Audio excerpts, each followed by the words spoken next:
Okay, we're going to get going and people can kind of trickle in as they get their lunches sorted out and set up. So again, nice to meet everyone. My name is Ben McAvoy. I'm the executive producer and partner at Friends and Enemies, a small boutique agency here in Toronto, Ontario. Some of you may know me from past experiences with the Toronto Animation Arts Festival, of which I was a founder for 10 years, as well as various different activities I've performed throughout the industry. So we may have bumped elbows somewhere along the line.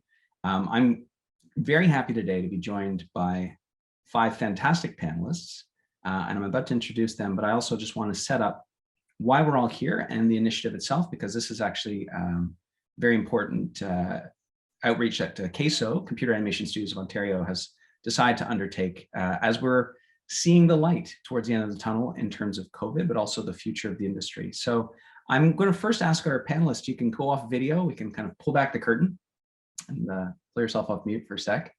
And if you guys will permit me a moment, for those of you who know me, I like to talk, so I'll do my talking up front, and then I'll try and keep it to a minimum so the rest of our panelists can say their piece. There we go. So you're all probably familiar with Computer Animation Studios of Ontario because you're here thanks to their outreach. CASO reached out to our team here to talk about what can we do to engage our industry and start creating a dialogue around the future of the industry.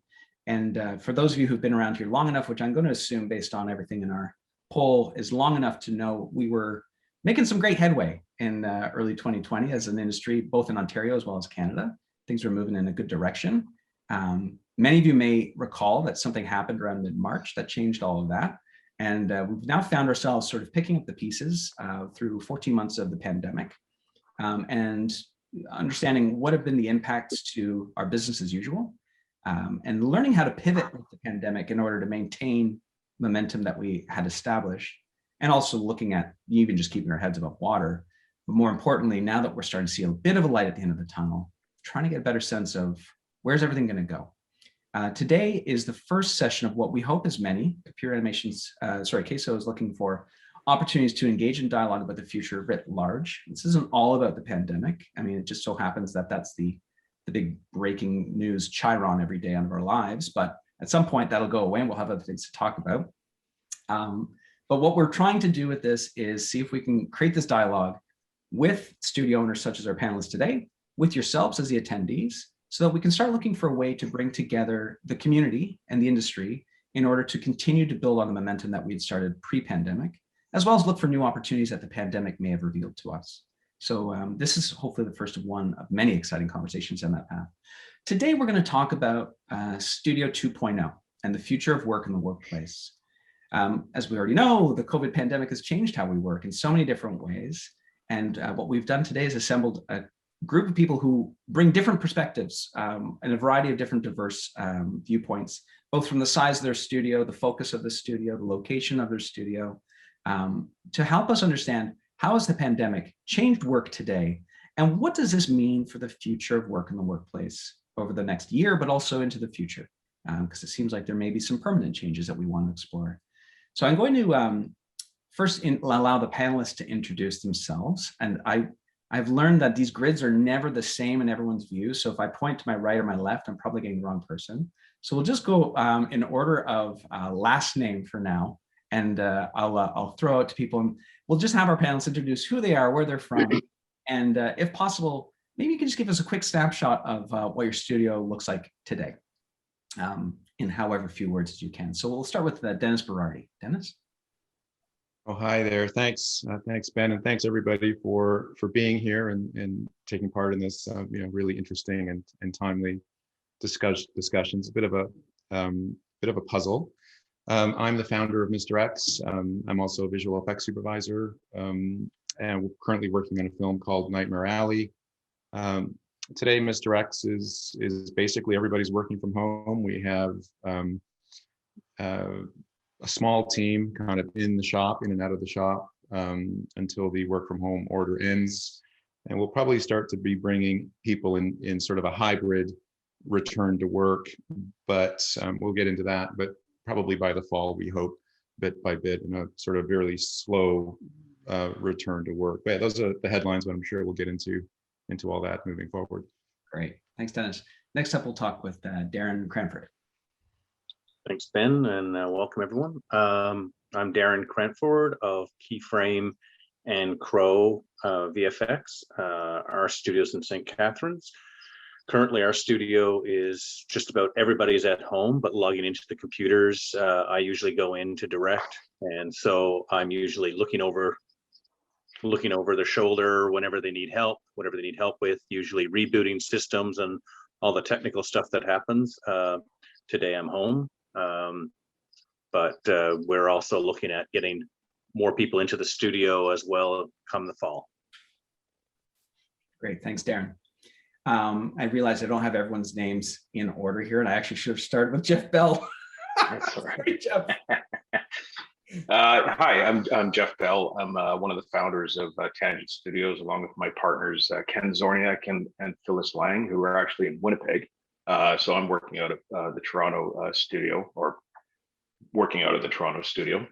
So Tangent Studios basically consists of Tangent Animation, which is our animation group, Tangent Labs, which is the technology and software development group, and Tangent Interactive, which is our games and interactive group.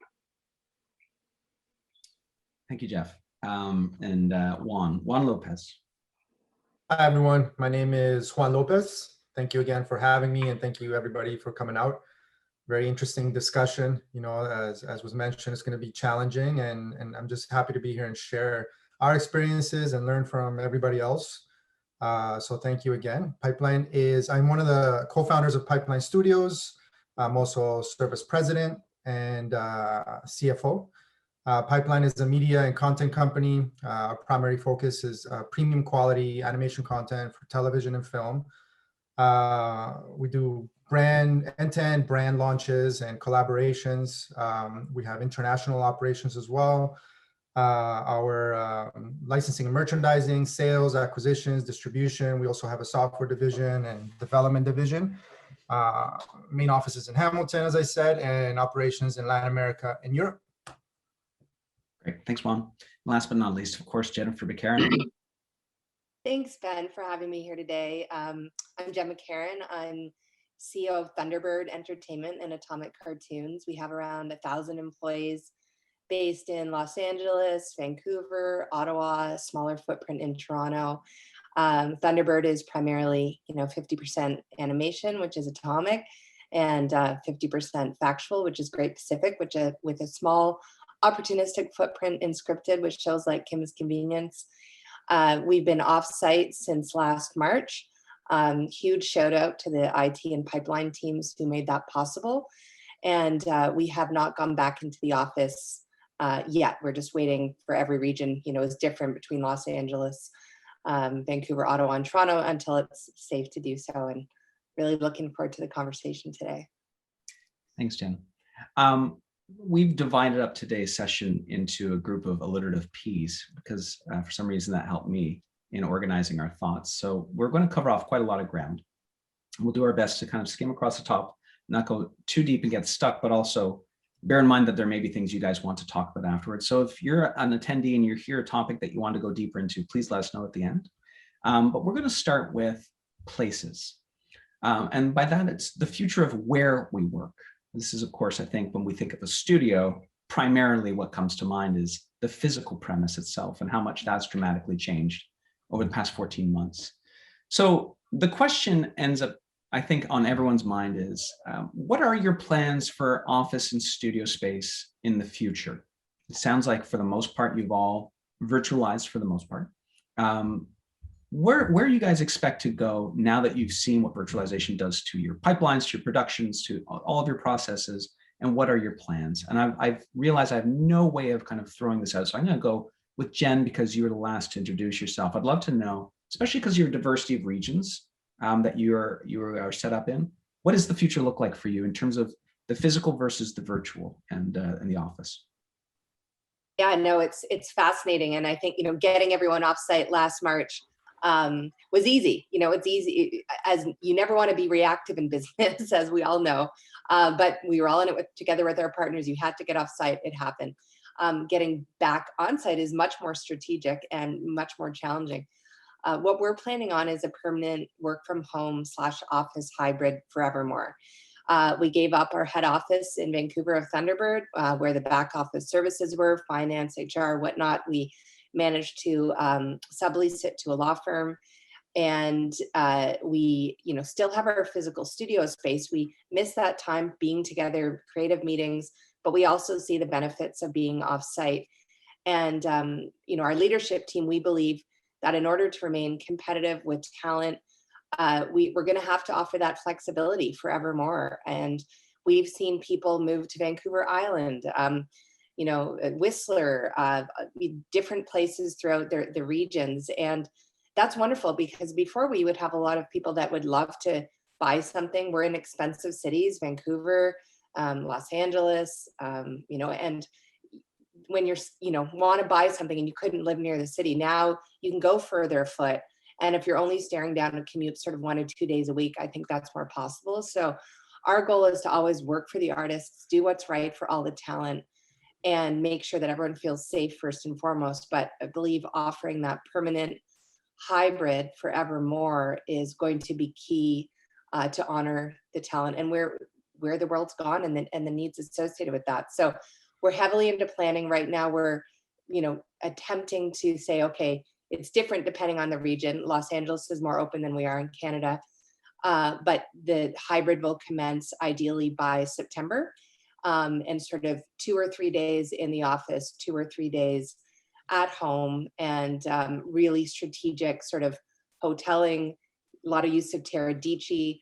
We've actually outgrown our physical spaces since last March, so we couldn't get everyone back into the building. So we're counting on sort of a certain percentage of the staff saying we never want to come back, which is great because we can't fit everyone in this hybrid and social distancing. So about 95% of our staff has said we want the hybrid. 65% have said we'll stay home forever. And that works out in terms of, okay, this group can work from home, odd meeting where we Zoom in, but it's that's the plan forevermore. I'm going to throw over to Darren, because when I think of the spectrum of everyone we have here, and sorry, folks in between, Darren, you I think are one of the smaller studios relative to the group here today, if I'm not mistaken. How big is Crow right now and Keyframe?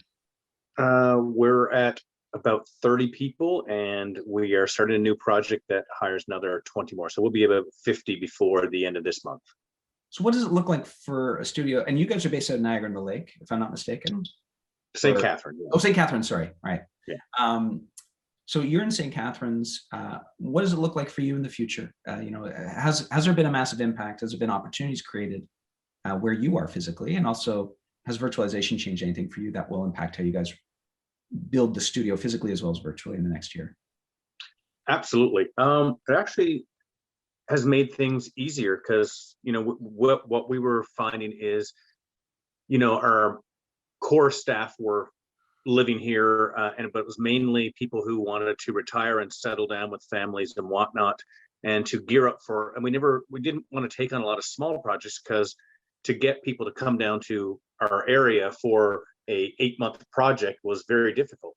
No matter what we offered, in the way of benefits and all that kind of stuff, it just wasn't feasible. Now it's way more feasible because we're virtual, and now we can get the talent we need much easier for smaller projects and take on multiple projects and layer them.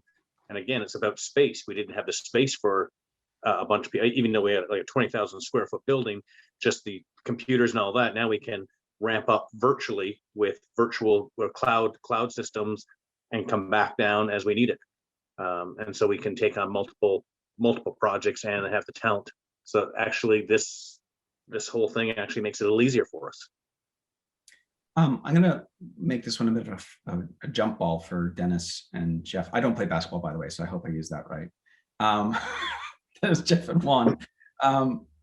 But would any of you guys consider virtualizing entire teams and or productions? Is that something you guys have ever contemplated, or are there just too many pitfalls now that you've been through the virtual, let's call it 100% virtual workflow, that you wouldn't bother? I'm just kind of curious about if anyone's pushed to the real boundary of why do I need a physical space at all?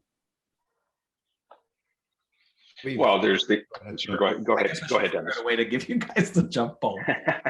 Yeah, Go ahead, Jeff. No, go ahead, Dennis. Okay. Well, we've thought about it. I mean, it's interesting just picking up on some of the ideas that have already been presented. I mean, one of the things that we've learned is that one size does not fit all. And we do have multiple locations with Toronto and Montreal and Adelaide and Bangalore. And right now our hearts are going out to our brothers and sisters in India who are suffering way worse than we are in terms of COVID. But what we've learned as managers is really that there are different work styles and work habits. If you're a strategic manager and a decision maker, and you tend to have more high frequency meetings, more meetings, and your job is to kind of collect information, right, from people. And your job's way more transactional. Whereas if you're more of a doer, a programmer, a painter, a technical director, an artist, an animator, you need blocks of focus time so that you can actually do your work. And what we're finding is that the folks that are the doers, that need that block of focus time, they generally prefer the work from home. And the managers are feeling more like they need the more real-time interactions. And the challenge, I think, that we have as managers moving forward is to kind of find that, I would say, find that virtuous circle, right? Where you're giving you're defining the strategic priorities of a company together. That probably needs some real-time interactions and a fair amount of like upfront discussions and meetings.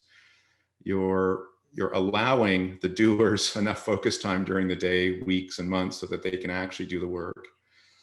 You're getting enough check-in time with them so that you can then re-input a course adjustment to the strategic side. And so, yeah, as I say, one size does not fit all. We're probably not going to go to a virtual solution fully. It's just not practical for us, and we've got big leases and whatnot. So we'll probably be in sort of a hybrid model in perpetuity, right. Which we're all really excited about, provided we could find that virtuous circle where we're giving everybody what they need, Jeff, you were going to also jump in there. Anything else to add on that? Well, no, similar to what Dennis and Jennifer were saying, it's likely that we'll return in a hybrid model. There are certainly people that definitely want to work from home, and there's been we've been setting up discussions with employees with regards to how they feel about work from home, what sort of things they feel they need, the places they find that stuff is maybe not as efficient as it could be in studio, but similarly, we have long leases on brick and mortar on our real estate, so it's unlikely that we go fully virtual. But obviously, it is possible. We've already sort of proven it. So, and thankfully, we did start going virtual probably 2 to 3 years ago on NextGen as we moved render and some data to the cloud and data transfer between the facilities. By the time we were only Winnipeg and Toronto, and now we've added Vancouver. So, so while we certainly could, I don't think it's likely that we would go fully virtual anytime soon. And Juan, I'm going to switch gears up a little bit, just because from what I've known of our discussions from Pipeline, you have your Hamilton facility, which you guys own. You're not leasing. This is a physical property. For better or for worse, I'm sure it's been a great decision in the long run to have an actual piece of tangible property, but also means you want to utilize it in certain ways. And also, I know you guys do work not just in Hamilton, but also you have your own kind of footprints all around the world, especially down to South America. I'm curious about, are you guys exploring any novel approaches to your facility, both physical and virtual? And would you guys be looking at maybe leveraging that asset in a different way? Are you motivated to get people back in the physical building as is, or are you looking at other ways to use it and then change your model? Yeah, I mean, I think having space is actually really important. We spend a lot of time and money building spaces that align with our culture, are innovative, engaging, all those elements that everybody talked about. I think it's key to always have that, but also, be open up to listening to our artists and what they're going through and their changes and potentially adapting to that. That's definitely a priority. In terms of adapting, yes, we do have we've taken the opportunity of the fact that we're in such a innovative industry and really work with our communities, especially in Latin America, where it's basically new industries, new job creation. It's got all these other elements at an economic level that that we're able to pivot off of. We have a lot of institutional partnerships, that will probably grow now with the situation. In total, we're just over 100,000 square feet globally. So, and we could technically reduce to maybe 20,000, right? So there is a lot of space there that we'll have to look into. But like I said, a lot of research, a lot of innovation, a lot of training, a lot of programs. That's always been a little bit a part of our process, but we've already been in talks about growing that side of it. It's great. I want to keep talking about physical spaces, but I actually feel like going into those physical spaces, and of course now we're virtual, kind of turning into bits and bytes and going all across the internet, talking about the two kind of key components of the business, which is the people and the pipelines.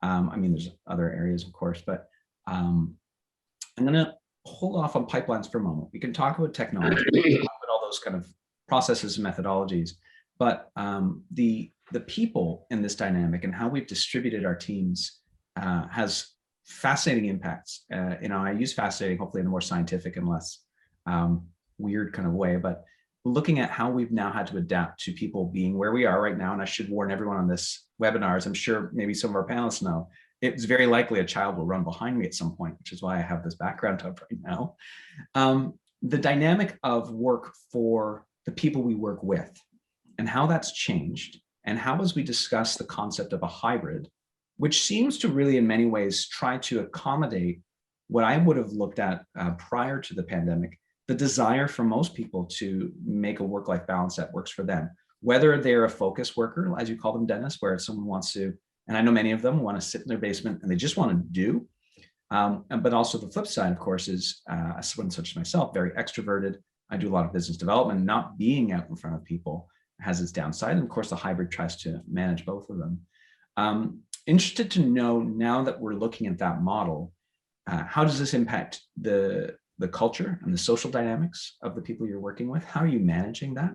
And I also want to pivot a little bit into talking about how do you support employee well-being, especially mental health. As a parent, I'm sure that's top of mind for a lot of us. And as you now contemplate a hybrid model, what kind of methodologies are you going to start putting in place to try to support your employees, your culture, and your social dynamics? So I don't want to make it a jump ball again. Jeff, you were in the middle last time, so we'll start with you.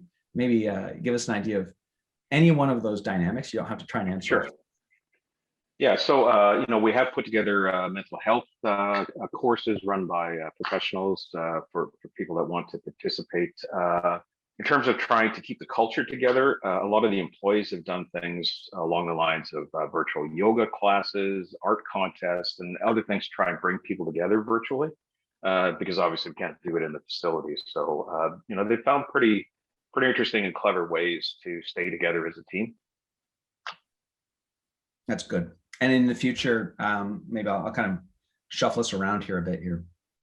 Juan, I guess same kind of question for you in terms of maintaining the culture and the social dynamic. Is there anything you guys are doing that's novel or that you might look at doing in the future that you hadn't thought of in the past? Yeah, absolutely. I mean, we were always very mindful of how important, our artists are, and that's just how Canada is in general. We're very responsible with talent and how we treat everybody. For us, culture has always been critical in the sense that, we move to places like Hamilton, there's regional advantages to that, not just financial, but also expanding things, right? So it's not easy to get a following of such a critical mass of artists that are in these hubs like Toronto and things like that. So we've relied a lot on culture to be able to do things like that. So we had that from the get-go, but I guess the challenges with the pandemic have just kind of given us an enhanced look on how we've been managing culture, what it really means to us and what it really means to everybody else. So communication has become more purposeful. The way we understand, when we were in physically together, there's information that you absorb from being there together. You don't have that anymore. So So the way we communicate with everybody now is more purposeful. We do establish our wellness programs and other communication strategies. But the key component to us is visibility, that in terms of our culture. You've been to our studio, everybody's pretty much involved with every aspect of the business. We bring people that have necessarily no exposure to other areas. We give them access to that. So we've been able to continue that through technology, through some tools. But in terms of health, I think we take it more seriously now, in the sense that we have to focus in pretty specifically on individuals, and make sure everybody is engaged, and measure everybody's engagement, and measure everybody's health in that sense. So that's been a little more challenging, but it also a little bit rewarding, in the sense that we're more connected somehow, than we were when we were physically. As long as you take it on as a responsibility, because it is number one on our priority, to be aligned with our talent, with our artists, internally and externally. People come and go. Keep in contact with people, schools, things like that are key and critical to everything we do, and part of our culture as well. So yeah, our wellness programs go from everything from breathing exercises to, new training programs, design sprints, or just having our development crew kind of come in and pitch what's being developed to everybody. And that creates new groups, new communities. So yeah, it's a lot of activity, but it's been rewarding. I have to imagine this is probably for a lot of you, now it's become a higher priority. Jen, maybe I can throw this to you. Have you guys looked at has there been any surprises in terms of managing not just the culture and social dynamic, but employee mental health and well-being? Have you guys contemplated or done anything that you didn't expect you'd have to do, but that you're finding is helping address that? Or are there challenges that you're still trying to solve? And as you look forward into the hybrid future, what other ideas do you guys have around maintaining that? And before I let you answer, sorry, just to kind of add on to that, part of the dynamic I noticed with a lot of the studios that I've been talking with, and our business is built around this ourselves, is when you're dealing with full-time employees versus freelance, where you have people who are project-based or who are being floated in. Is there any kind of, are you guys trying to still figure out this Rubik's Cube of how to help people, or have you found any solutions that you found really useful? I'm kind of curious to know at the size you guys are at, if anything has bubbled up. Yeah, no, great question, Ben. And we treat everyone equally, contractors or employees. So everyone has benefits. Last March, we changed our benefits with a system called Wello, added on to everyone so that everyone could access all medical care online without leaving their homes. We worked with our benefits provider to increase the focus on mental health. We've really strategically doubled down on one-on-ones with everyone, which is, a lot for the managers, but so well worth it to have that touch point. Double down on communication overall, in addition to what everyone else is doing, Zoom classes, Uno tournaments, all these scavenger hunts, everyone's running around trying to make fun. When we keep sending out invites for 2022, we're having a massive Halloween party here, something to look forward to. We've really amped up our, weekly communications. We send weekly emails. We have monthly town halls, location-specific town halls monthly, really doubled down on that. But for us, the strategy of the hybrid / work from home, office forevermore, the impetus for having that studio space is just culture, because we're nothing, absolutely nothing without the talented artists. And it has, become more challenging. You can be at your dining room table, and if you're not faced with the idea of walking through the doors to a building, okay, I'm going to start at this company and I've got to get my, swipe card. I've got to actually physically go into it. There's an emotional connection to that. Now, if you're sitting at your dining room table and you've got a job offer for an amazing project in the UK, okay, I'm going to just sit one seat over, at my dining room table. It's harder. It's changed talent dynamics. And that's something we're spending a lot of time contemplating. How do we offer that environment in this virtual world for all of the emotional things? And what we've done for years are what we tried to do to support artists and create a safe environment where innovation can happen, a culture of excellence, that's getting turned on its head.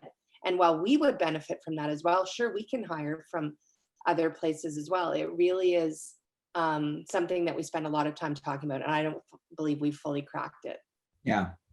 I'd be surprised if anyone's fully cracked it, but also it sounds like, and maybe you guys can nod or shake your heads around, it has probably become a higher priority than you expected a year ago or a year and a half ago, when it came to where you find risks in your business model.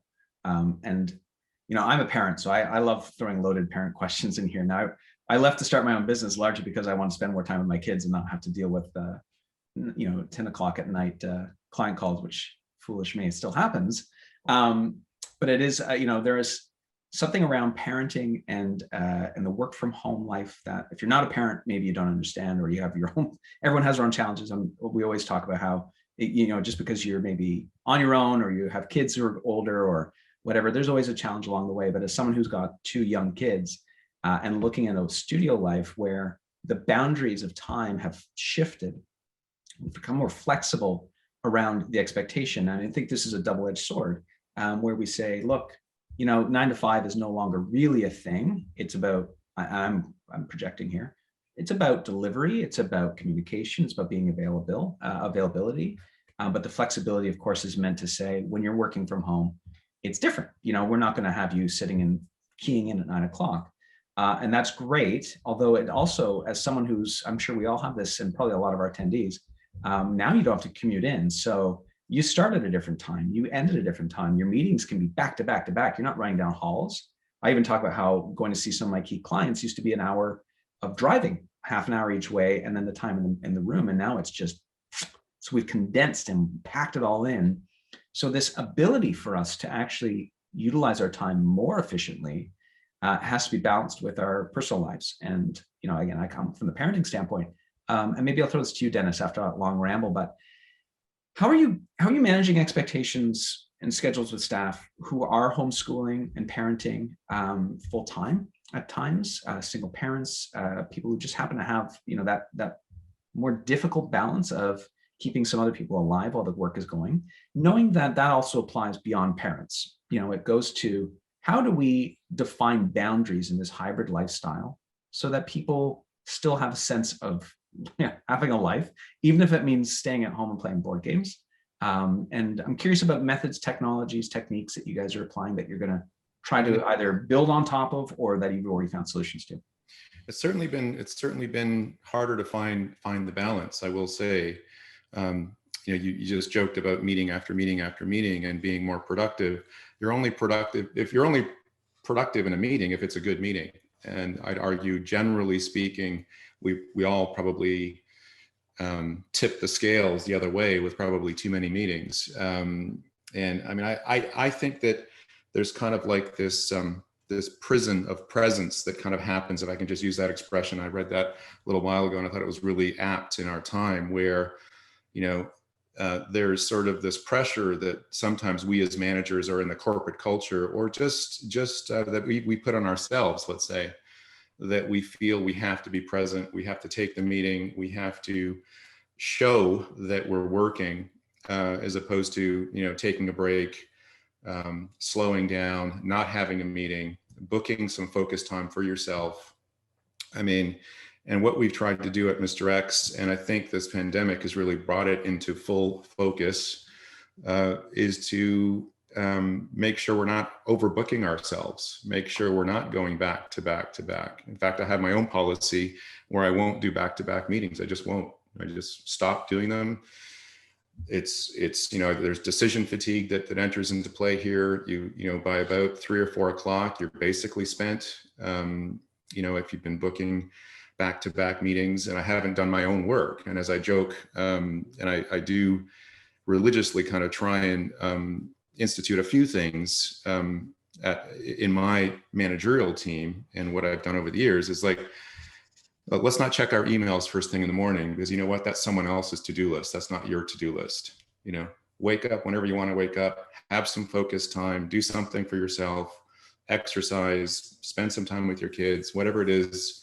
Make your own to-do list, plan ahead, and take one thing off of that to-do list before you start checking your emails and all that stuff. This sort of prison of being present, it's stressful, it's wearing people down. we've instituted also an Are You OK program where we are doing check-ins more often. But it is a time for us to think about, like, should we be output focused or do we need to be presence focused? Like, do we need to be in all these meetings? And I'd argue that the new normal in this hybrid sort of, the thing that the pandemic has brought into focus is that I think we need to be a bit more output focused and throw the old school mentality of being present or, you know, clocking in or doing meeting after meeting after meeting. Just throw those concepts out the window, you know. Anyway, that's just some thoughts there. I'm gonna, Darren, I want to make sure I'm always kind of bopping. I've got a good question for you, but someone who's also anonymous attendee in our chats, in our QA, asked a question that I think I'd like to just build off of really quickly. And the question verbatim is, there have been conversations in other sectors that creating a 4-day office and 10-day work from home as a hybrid, working in pods. There's no question mark, so I'm going to just assume there's been a conversation around new models of how we work. And Dennis, you talk about presence versus output. I've always been a huge advocate of output. If it takes me 2 hours to do what it takes someone else 20 hours to do, I still got what you needed. And that's really what matters. And, you know, many arguments in my past around whether or not I had to be in person to do that or not, still focusing on everyone arrived happy and with a smile and the job was done. So extending that to its kind of maybe more outrageous thresholds, I'm curious about, you know, we start focusing on output. Would you guys change your models in any kind of dramatic way to start saying, and maybe you are in some of your pipelines already doing this, you know, it's per foot in terms of, look, I don't care if it takes you 10 hours to do per foot or if it takes you 15 minutes. Would you guys look at different compensation models that go with it? Would you guys, have you explored anything? I'm not really kind of getting to a clear point here. And again, it's going to be a bit of a jump ball around. Would you look at, like, you know, hiring people that you don't really matter about the hours necessarily, as it's more metrics that are measured in other forms or fashions? And I guess that's the question. So I don't know if anyone wants to try and disassemble that. Darren? I would love to jump on that for a moment.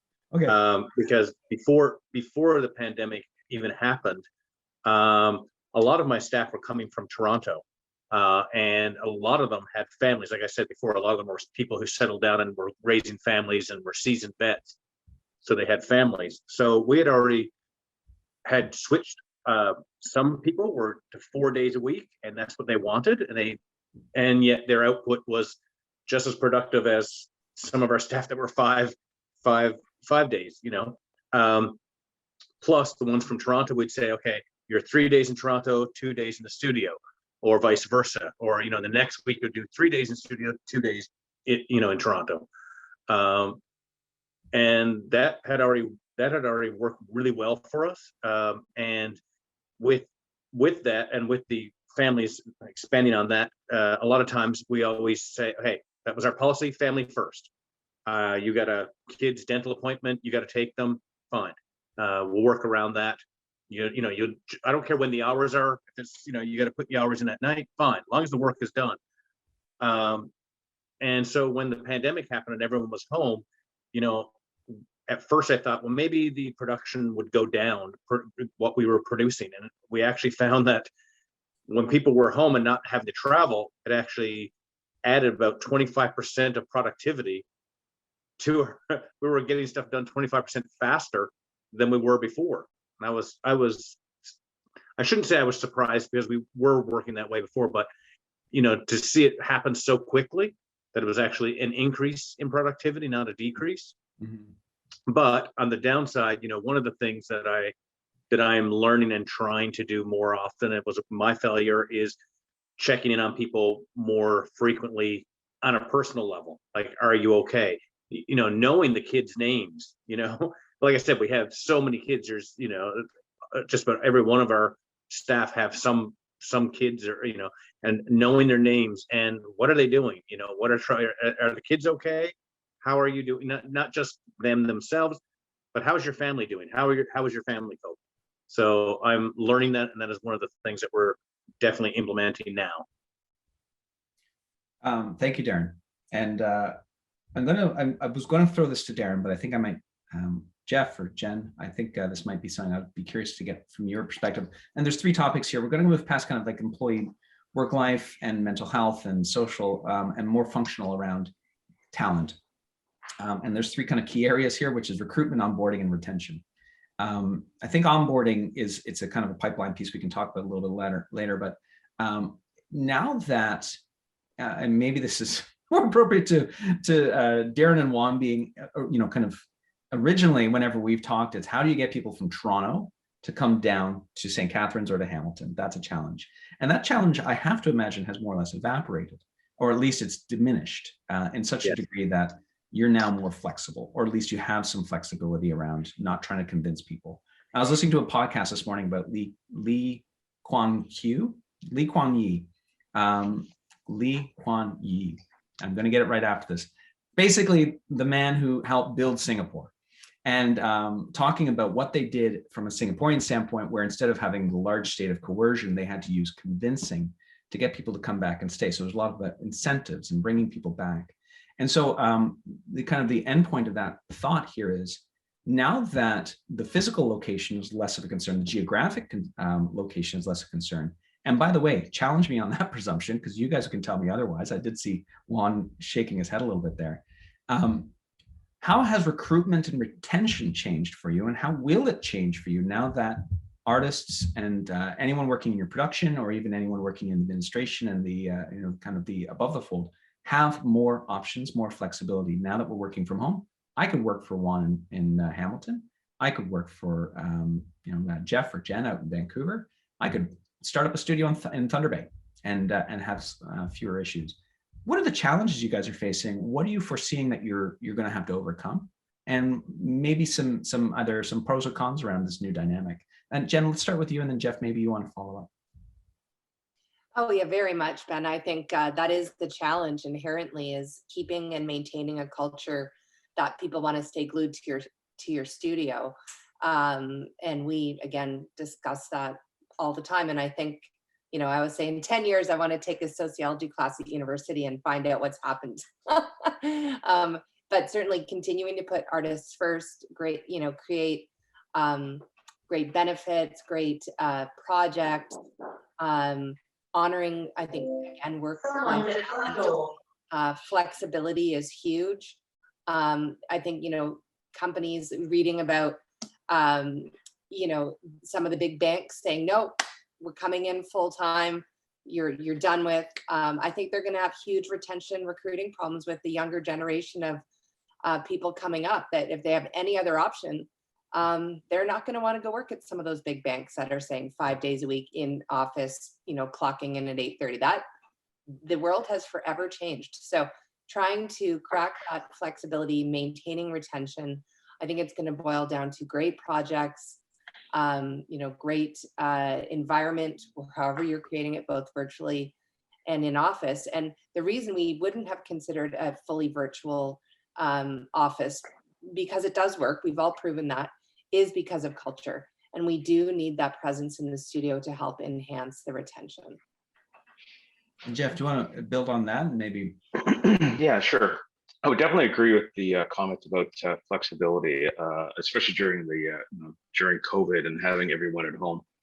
You make the assumption that because they don't have a commute, well, maybe it should be easier for them to work more. But really, what it is for us is making sure that we supply the flexibility to the employees to allow them to schedule their time.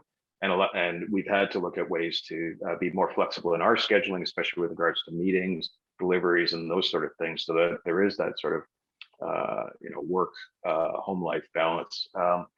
It has created some additional complexities, obviously, on things like tax credits. Our accounting department is very busy trying to separate the different tax credit regions from each other. But in general, I think going forward, especially with this hybrid model, the employees have definitely stated that a lot of them, as somebody said earlier, not sure if it was Dennis or Darren, they love the fact that they have the opportunity now to consider their home life as well as their work life, and the balance between going to work and working from home. So it's created some really nice opportunities, even though obviously the pandemic is a horrible thing. So. Sure. And we're going to talk about, I've got a question further along in around the blind spots that the pandemic has revealed to you and the new opportunities as a result. And I think we can all agree that the pandemic is the last thing anyone wanted in our lives, and the outcomes of that have been terrible. But as someone who's also somewhat opportunistic, it's saying, well, this is what we're dealing with now. So what does this do for us? And hopefully there's something there we can get to. I'm going to ask one more talent question, and then we're going to move on to pipelines and projects and talking about the business and the technologies. And I'm seeing, by the way, I just want to point out, I am seeing interesting questions around tax credits and regionality. Zachary Kornblum just posted something, and yeah, there's some good questions. And folks, if you're posting in the chat, I'd encourage you to post into the Q&A because that's a little bit more organized for us, and I can go through them. And that way I don't lose them in the inevitable scroll. Let's put a pin in tax credits because that's the juicy one. I do want to talk very quickly about, and we actually did a talk like this in Ottawa about 7 months ago. So it's a similar question I think relates to recruitment and it relates to retention, which is the onboarding and the career progression, the support of talent, skills development. Someone in our chat posted an interesting question around junior artists. I'm actually a former college professor. I worked with Seneca and Sheridan College for 14 years. When I used to sit on the CASO board, I advocated a lot for the handoff between post-secondary to the workforce is crucial, but also there's a piece in there that the studios have to take on in terms of you don't get a gift wrap package of an artist ready to go. You have someone with tons of potential and lots of rough edges. So there's a lot of sanding and a lot of refining to make that look like the Statue of David. That metaphor was really stretched, but you can probably get the idea. Curious about how you're handling onboarding, and especially in a hybrid model, but even currently in a more virtual model, especially with junior artists, knowing that you're still wanting to expand the base of artists you're working with. Is there any novel strategies there? I'm trying to make sure I'm giving an even balance here. So I'm going to go Dennis and then maybe throw it to Juan and Darren just to kind of throw in. But Jennifer and Jeff, if you guys want to put up your elbows and get in on this at any point, just start speaking. I mean, it's really a mentorship model where onboarding a junior is important that they get the proper training and onboarding. I mean, we have our successes and failures of that. Sometimes the mentorship plan is not really working. It's an area that we've identified we need to improve upon, I would say, especially in a hybrid and work from home model. And right now where we're all working from home, but having someone show up, not really talking with anybody in the first couple of hours. I mean, unfortunately, that's happened at Mr. X a few times, and we've identified that. We're trying to fix that, where when people are starting, they do have a mentor, they do have someone they can talk to. There is an onboarding sort of checklist so that the basic things at least happen.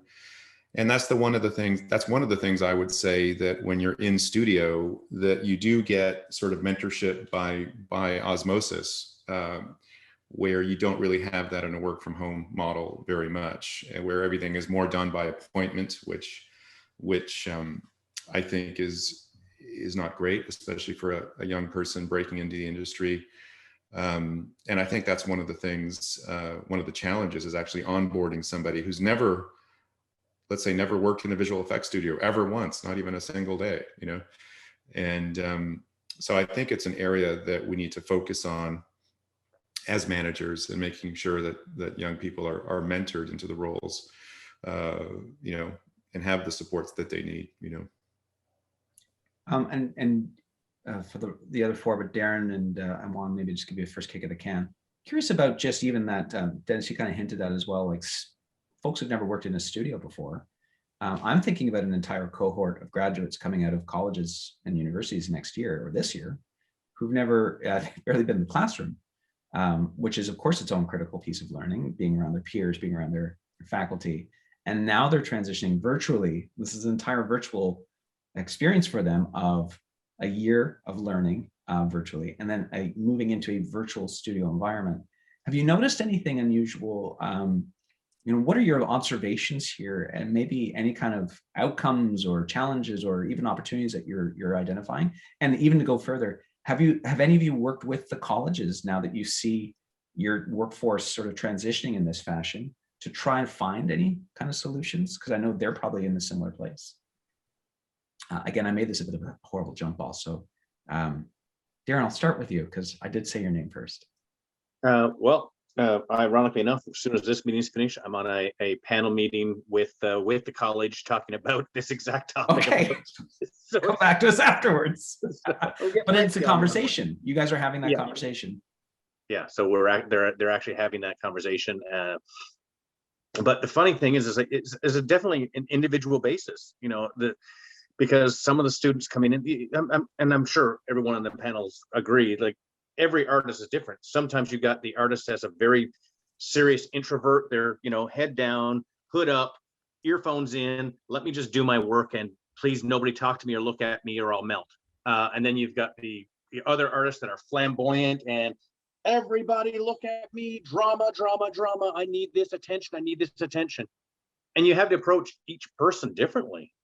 Every artist is completely different. And that comes with the same thing with the new ones coming in. And it's important to have a mentor who you trust to at least set up to guide some of these new kids coming in from the schools. Mm-hmm. And so that's what we're finding right now. As we're starting a new project, we've got the seasoned ones who every time there's a change, it's like, oh, hell, I gotta change it. And it takes them longer to grumble about it than to change it because they're so seasoned, they know how to change it in 2 minutes, but they want to spend 10 minutes grumbling about it and how they hate that idea of changing it. Where you got the new ones who's like, what, you want me to rebuild a whole new character? Awesome. I'll do that overnight. I will stay up and drink all the coffee in the world. So it's and sometimes you have to tell those people, you need to go home. You need to go home. You need to go rest or whatever. And that's hard when they are home to begin with, and they, and they're just not sleeping or they just want to get something done. You're like, I appreciate what you're doing, but you need to take a break. And the flip side of that is, the ones who are, when I'm in the studio, I see everybody's computer monitor. So I see the cursor just sitting there. Okay, it's nearly 10 o'clock. I know you're logged on. Where are you? What's going on? And so, yeah. Zone challenge. I want to ask you about, because I know you and I actually met through Sheridan College, however many years ago. We both managed to stay in touch since then. So I want to put a pin in that very quickly though, because there's something else I'm just going to go back on, and this does speak to the parent issue a little bit. But one thing I've noticed, especially with younger artists, is an ability and a willingness to work 80 hours, right? Especially now where I'm at home. And maybe you've seen this, again, by nodding or shaking of heads, you may be able to agree. I know as a 40-year-old working in a studio full of 20-year-olds, the biggest challenge, of course, was I know what I can do in 4 hours and I'll get it done. And that goes back to the output piece. But having a lot of young people who come in and just basically have, I'm going to assume, more time on their hands than they expect and a lot of enthusiasm to show off. Have you noticed any of the dynamics here between the folks who are trying to really carefully manage work-life balance and this group who's basically willing to spend that much more time? And is that a concern, or is this not really a giant issue? Maybe Juan, you can start off just if that's a useful question. Specifically to newcomers, you're talking about, right? Yeah. So yeah, this is a very unfortunate one for us because we usually do a very big production when we bring people in. We'll even from the what do you call them? The pre-grads, when we bring them in for co-op placements and things like that, we're always involved with the schools. That we're on the program advisory committees and all that stuff. So we help schools that are starting up the programs here in Canada and in Latin America is a big one for us. As I said earlier, they're just starting out. So we manage those programs, that curriculum all throughout. And when they come out, that experience, we all get to relive going to your first job for the first time. We do big productions. Sometimes we pick them up in buses and they come in and we shake everybody's hand and they're new to the studio. And that kind of sets the tone for the culture, whether they're going to pick up their pace immediately or after, that's a process in its own. We don't get to do that anymore, but we still make it as personal as possible. Me myself, the owners, the producers, some of the executives. Don't just meet your lead and then you're just part of a department. You know, you get to meet everybody, get to see how everything works. Such an exciting world. You don't just want to hide behind one element of it. You know, it's your first job. What is this company? What is this vision? What is everything about? So we definitely still hone in on that. And in terms of, you know, life balance and your question about people paying more attention to that instead of like the output, which I think is what your question was.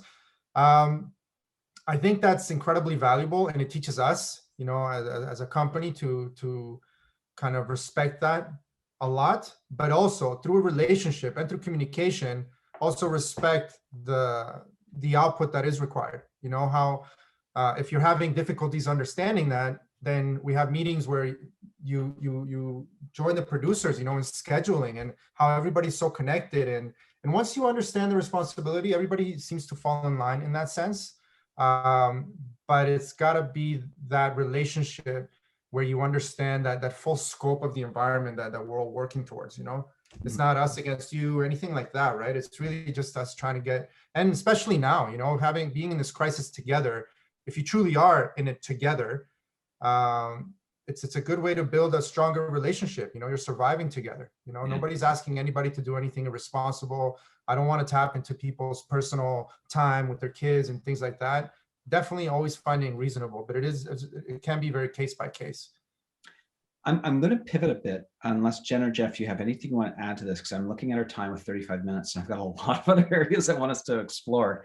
And just to preview this, you know, because I've got two kind of directions I want to try and take us, well, three technically. The first is I want to talk about moving away from people, which is probably its own topic that we could do another event on. So we can park it for now and not undermine the importance of that conversation.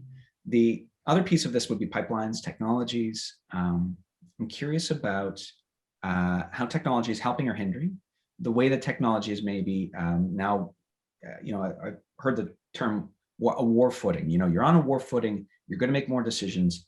Being in that stance, has this kind of new process revealed unexpected opportunities for you in terms of how you're implementing technologies and or the downsides of some of these technologies? And I'm looking at, there are core technologies like communications. You know, I hate Slack and yet we use it. So there's those technologies, but also just in general, how is this impacting your business as you're virtualizing? Jeff, I know you talk a lot about this. You guys have been right at the forefront of, you know, when you were using Blender as a primary tool for your productions. So I get a sense that you guys love kind of playing in that fringe of how can we use some of this new stuff. I'm curious to get your observations. And Jen, I would also like to get your observations in terms of Atomic, but also I actually want to expand my question to you. So just priming you. Yeah, so for us, there's two parts to the technology. Communication is a huge one. And we were lucky enough to have pivoted to Microsoft Teams about probably 6 months to a year before the pandemic hit, which has allowed us to bring all of our communication, all of our documentation, all of our, you know, whether it's chat or meetings or all that stuff into one communication tool, which has been extremely valuable.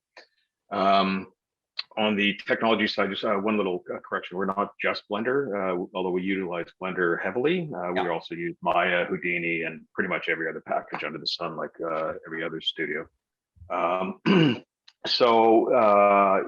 know, bringing together the technology team on the animation side with Tangent Labs and building virtual pipelines that are based in the cloud that allows for data transfer has definitely that was obviously something that was very good to have tackled prior to the pandemic, because it gave us a very good footing to essentially send everyone home and allow them to be productive. Pretty much, you know, the productivity started the week after everyone was sent home. So it has been a very great boon to the business for sure. And kind of playing off that, first I'll ask you the same question, Jen, around Atomic and Thunderbird, because I know they're probably two different entities in terms of the business, both from production and also kind of a number of different facets. Has technology played any interesting roles for you that you didn't expect? Has it helped you guys in any way or hindered you in a way that you didn't expect?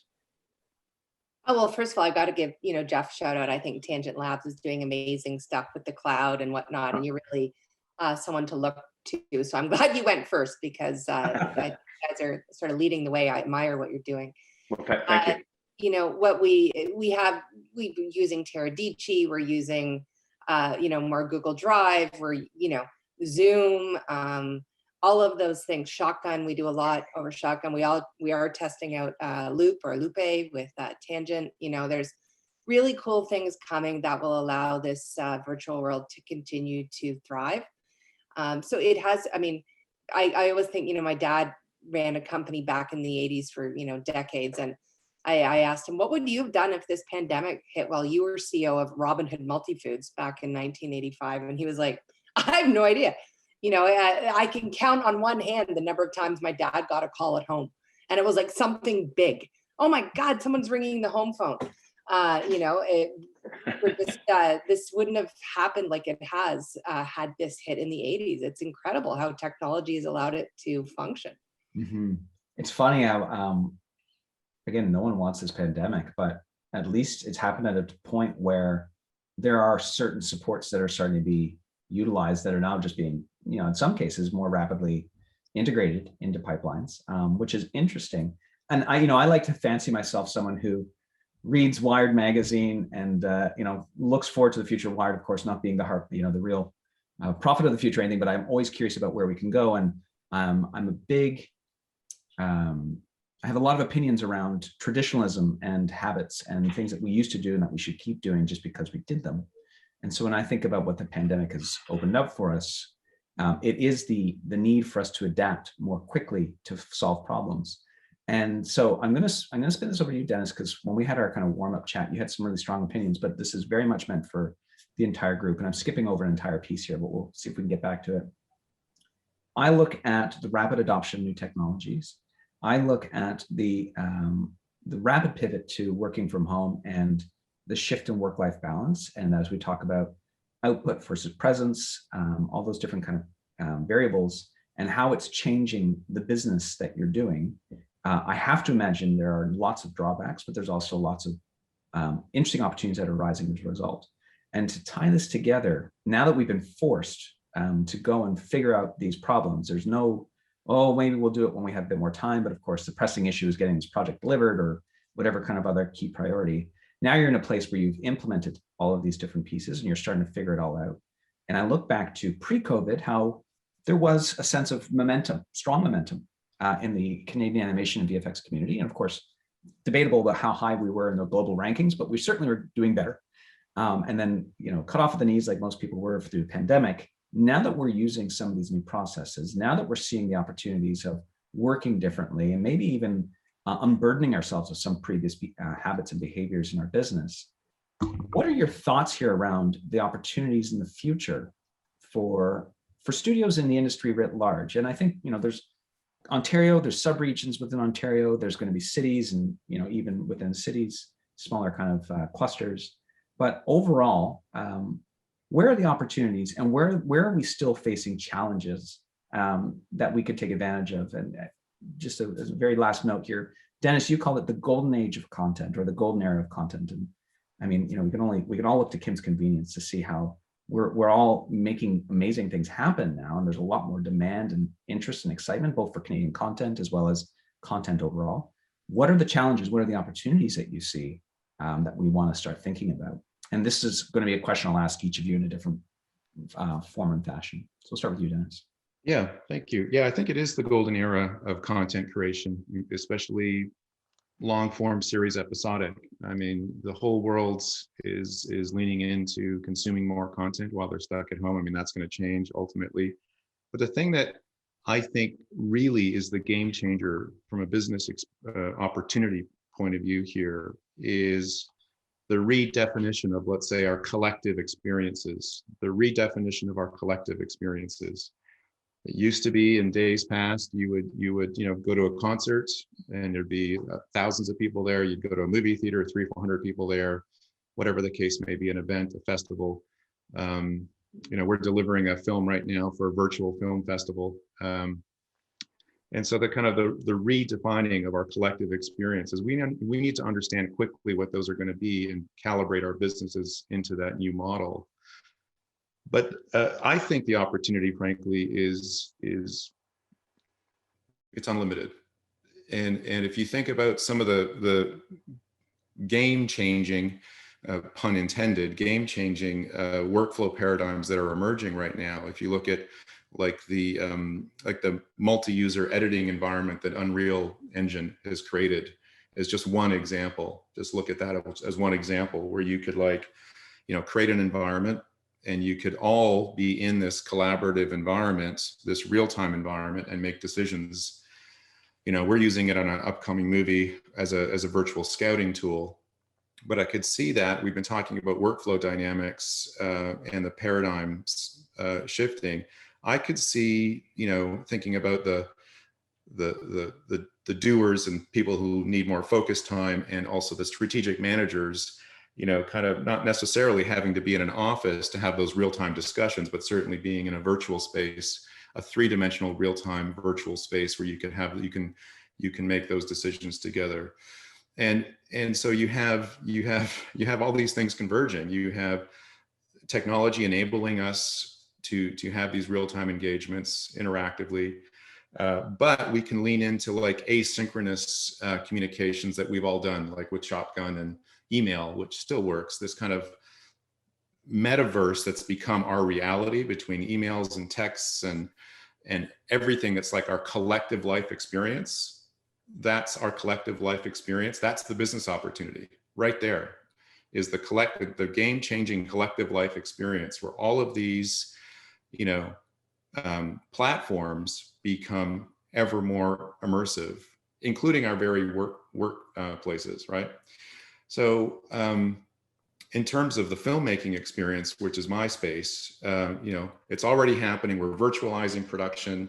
I should be in Dubai right now doing location scouting on a film if it was a traditional movie, but no, I'm doing it in a virtual environment, and it's as good or probably better, I would say. The business opportunity for me for us as a community is how do we, make Ontario the best place in the world to do this type of work, right? I think there's an opportunity here. I think we have to quickly understand what our new deliverables are going to be. Like, what is the movie experience going to look like in 24, 36 months?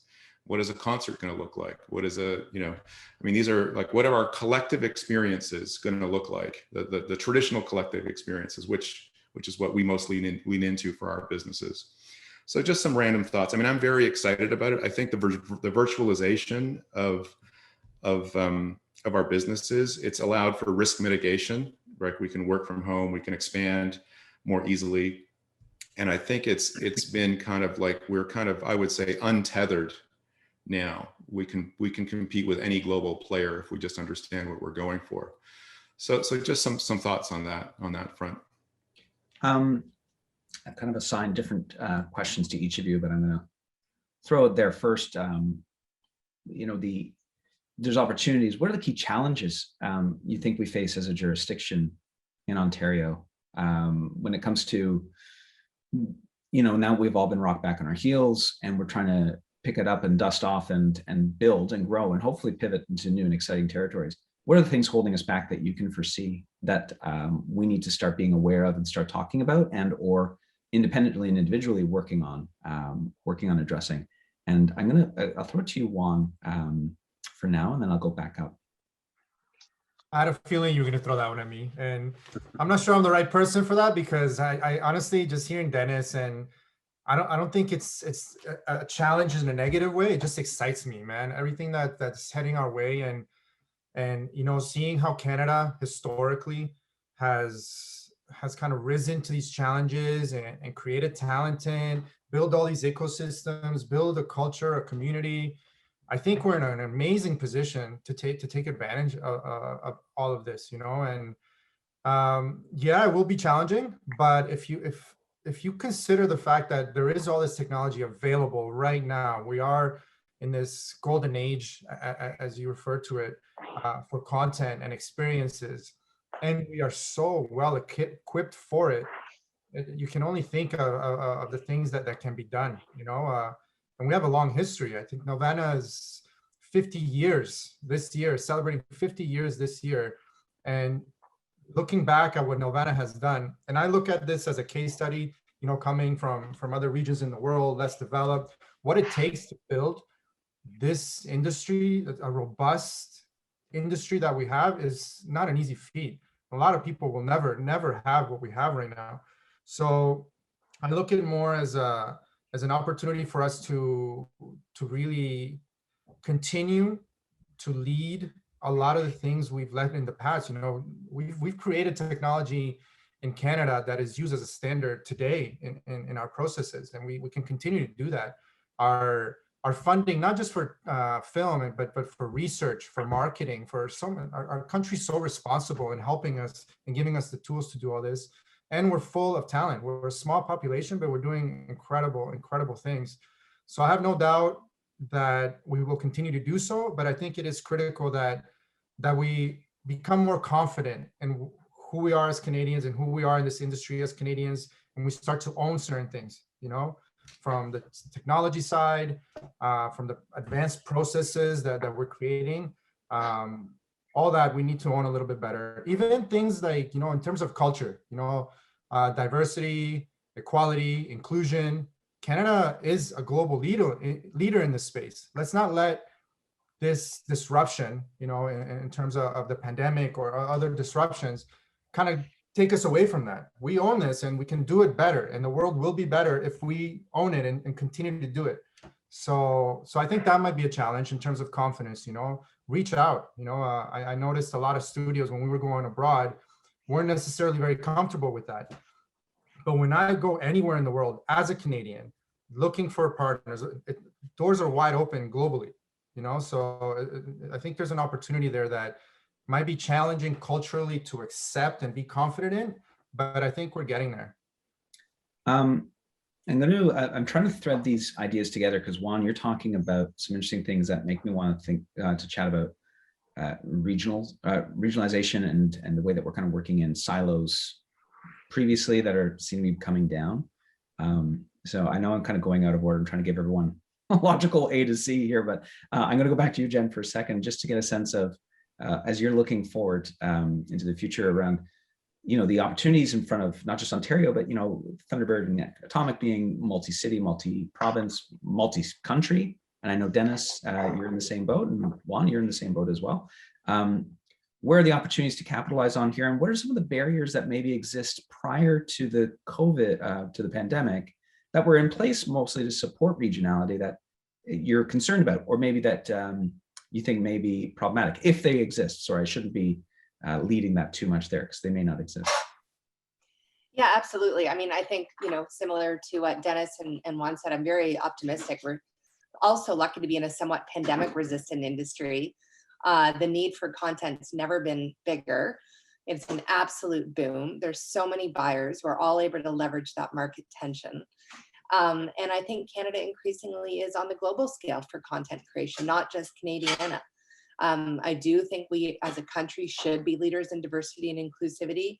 That's been one of the remarkable rises of the pandemic time, is heightened racial awareness, an increased push for diversity and inclusivity as content providers. I'm energized and excited by the ability, not only is it the right thing to do, we need to create content where every person can see themselves reflected back in a positive light. And I think we have a really unique opportunity as Canadians to lead on that world forum and create content that appeals around the world. So I see it as a huge opportunity. Looking through the Q&A to address some of the questions about possible challenges in terms of regionality. Certainly a large part of our industry in Canada has been built on tax credits. And, the Canadian government has been so supportive in the push for jobs and making sure those tax credits are intact. And while the talent here is unbelievable, a large part of our business model is built on tax credits. And so, what does that mean as talent shifts? And, when you look at your budgeting now and the push for, well, they're no longer sitting in this exact region, will affect tax credits, will affect budget structure. And I think that will be sort of a confined in terms of, people that don't have such tax credit imperative can look at Canadian talent and think, well, I'm going to hire that person. They just have that credit on the film. I mean, we had a whole crew get approached to work on a movie, And we actually were like, okay, let's just let them go do this, and then they can come back because they want to do it. Yeah. Where they were reproached to work on this movie didn't have any tax credit constraints. So they just went through a whole list of credits and picked off every single person. And instead, and so we just said, okay, let's just give them the opportunity to do this and then come back. Whereas where our budgeting is so, beholden to tax credits, we don't have that same flexibility to look, well, I'm going to go look at a whole bunch of artists in the UK and pick off their entire crew. So it really has changed the thinking. The tax credits are important. We need to support the government in their effort to make it happen, but it will be a reality of a challenge, going forward. We can't hire someone sitting in another country and claim tax credits, and that changes things. Yeah. And I'm gonna keep going with my original line of thought, but I want to see if we can get back to this question that was posed around, as your office spaces change, as your physical overhead maybe lowers in terms of the cost, and tax credits, of course, being a factor in helping you manage to, I imagine, for most of you, finance projects, manage budgets so that you can be competitive in other jurisdictions. Now is this changing dynamic financially of maybe you don't need 100,000 square feet of space. Maybe you can get by with 10,000. Maybe you can book something with WeWork on a month-by-month basis and just let people roll in. Obviously, not going to work for everyone. Does that change the nature and the value of the tax credit, and or does that maintain? I am going to pin that as more of a thought than it is a question, because we have 15 minutes and we've got a couple more questions I want to jump into. But first, last two, one for Jeff and one for Darren. Jeff, for you, knowing what you're doing at Tangent Labs, knowing where you've been with just technologies in general, I'm also curious about platforms. And this is probably going to be a talk on its own at the line.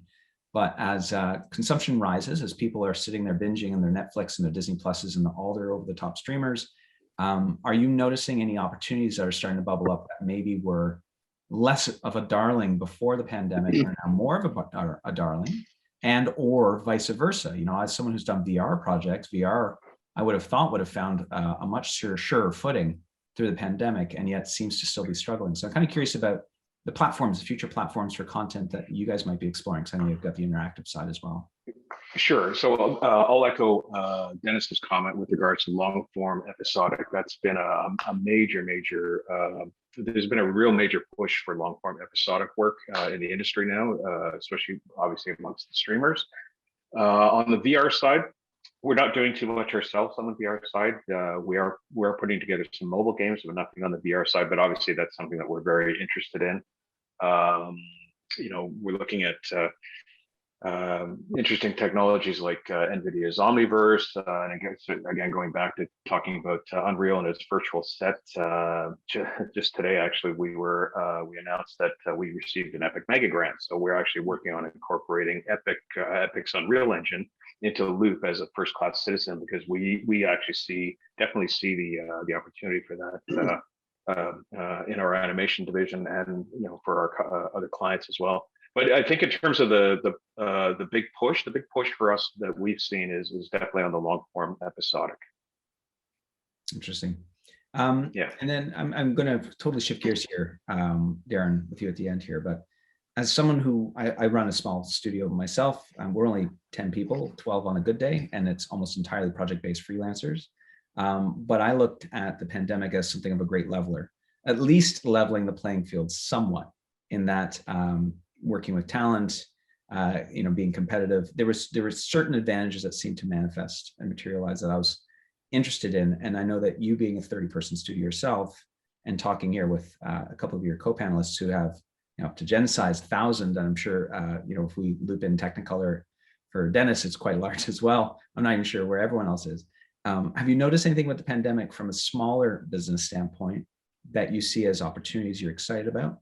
Or do you even see challenges now that maybe the larger studios are starting to find their feet and kind of carry on not necessarily business as usual, but certainly in a competitive landscape, business as usual to someone of your size?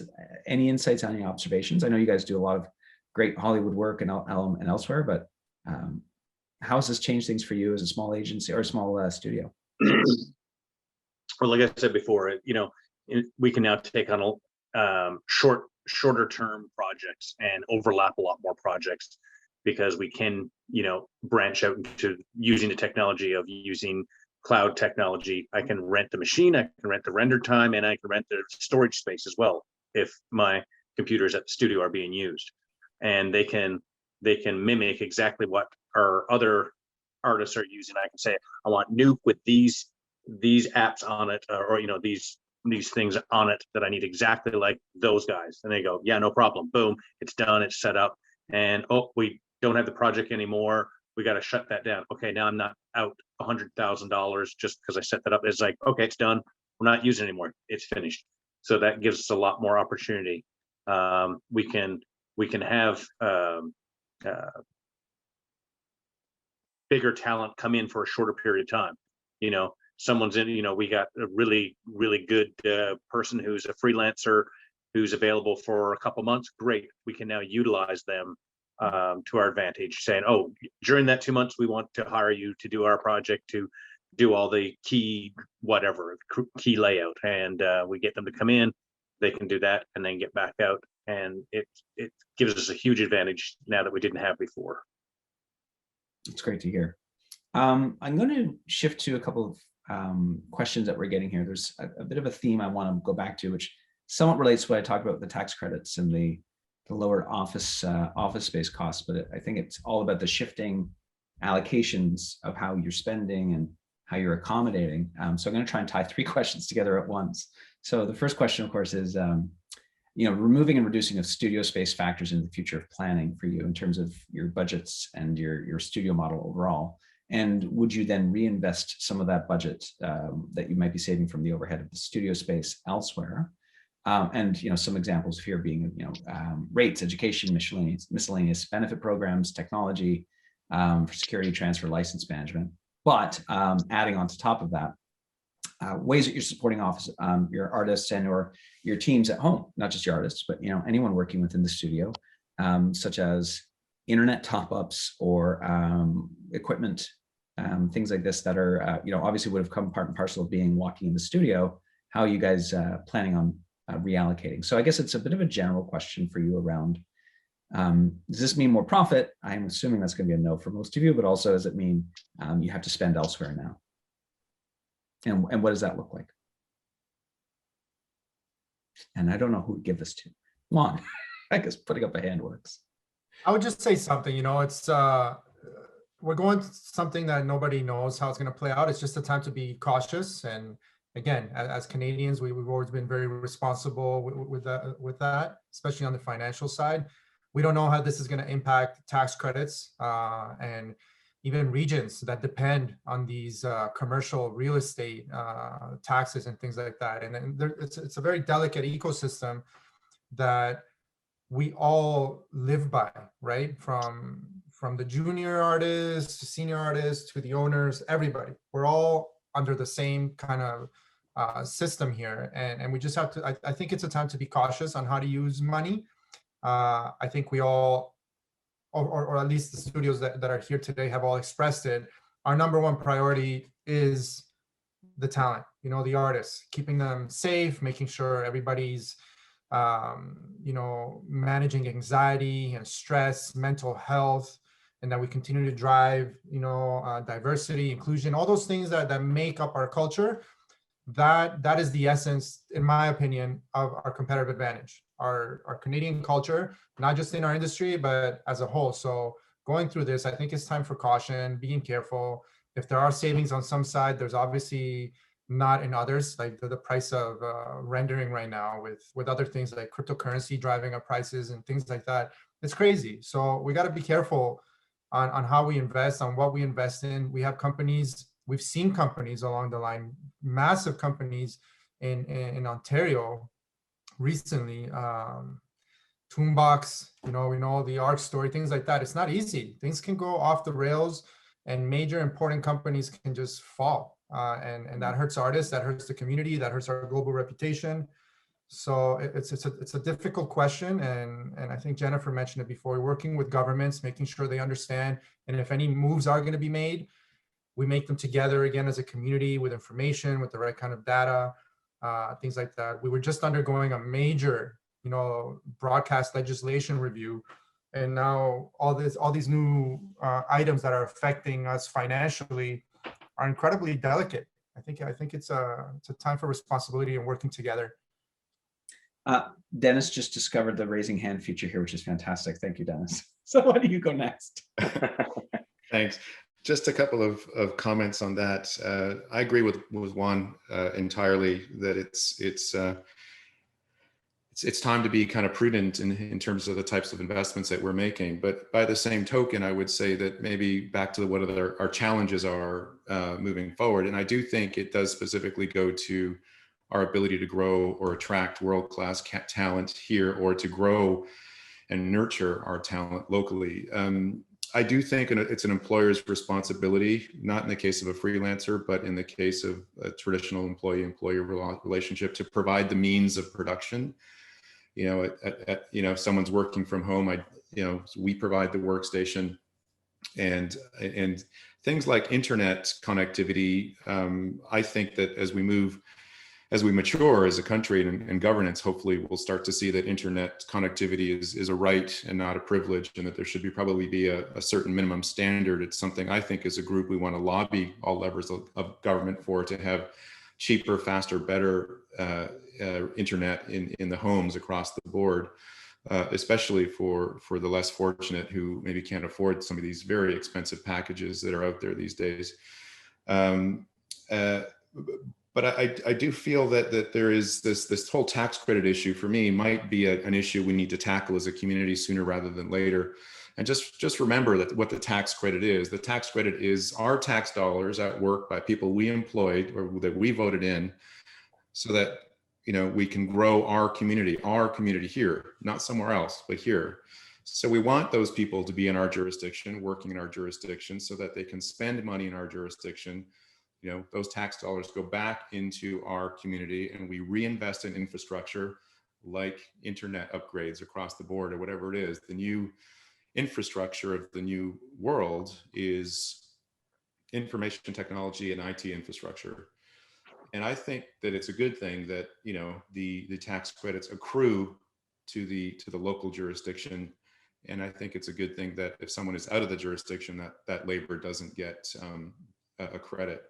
We can still hire them as business owners. We can still hire them if we can still be competitive, like we do at Mr. X. 20% of our work is offshore, not tax creditable, and we fully understand that they're not tax creditable. We're transparent with our clients. And so, I think that with risk mitigation, by looking at other jurisdictions, but advocating for some of this information technology infrastructure at all levels of government, I think is a long-term sort of cause that we should take up as a community. Thank you. I'm looking at our time and we're wrapping up. I do have good news that if you get your shot, I've been told you also automatically get 5G. So there are some upsides here to the pandemic that we can also look at. Although I only got AstraZeneca, so who knows? Anyhow, I'm going to wrap it up there. I'm sure this is going to turn into a lot more conversations. And so first and foremost, I want to thank all 5 of our panelists for taking the time out of their very busy days to meet with us and to talk about your perspectives. Like I said, we really did just kind of skim the surface of a lot of very big issues and very big topics that I'd be curious about finding out if there's interest in talking further. We could probably take any of those categories and spend another hour going deeper. So I'm going to, first of all, thank all of you for taking the time. I do want to thank CASO as well for being such a big kind of advocate of making these conversations happen. I view CASO as a very important organization in the creative sector in general, especially when it comes to obviously animation and VFX. And there are partners of theirs and other organizations that I hope we can start to continue these conversations and even broaden maybe the scope and the depth. So on that note, thank you to CASO. I do want to let everyone know that we will be followed after this with a quick survey. If you can take a minute to fill it out, that'd be great. We are looking for 2 things. We're trying to get a sense of, are there other topics anyone in our audience is interested in talking about? So we can start forming up a better idea of maybe there's a trajectory on the conversation that we can continue with. And also the frequency. As a former planner of events, frequency and time are obviously a big challenge. So we want to know, how often would some of you take the time out of your lunch, once a month, once every 2 months, once every week, to have these sorts of conversations so we can start gauging a better roadmap for the project itself. And so we really do look for your input either through the survey or otherwise. Don't forget to follow CASO online on Facebook. And if you feel like following friends and enemies, go hunt us down somewhere. But don't worry about it too much. And a last note, there is a newsletter that CASO offers that you should also sign up for if you're not already. And if you're a partner in the industry and you're looking for a way to maybe be more involved in these conversations, we are certainly open to those discussions. This has so far just been a bootstrap experiment to see what kind of response we get from the industry and what kind of conversation we'd have. And I'd like to think this has been a very strong, successful start. So if anyone wants to get involved and maybe support us to grow the idea further, please reach out. But otherwise, that's it. It's 1:30. We managed to make a perfect 90 minutes out of this. So thanks, everyone.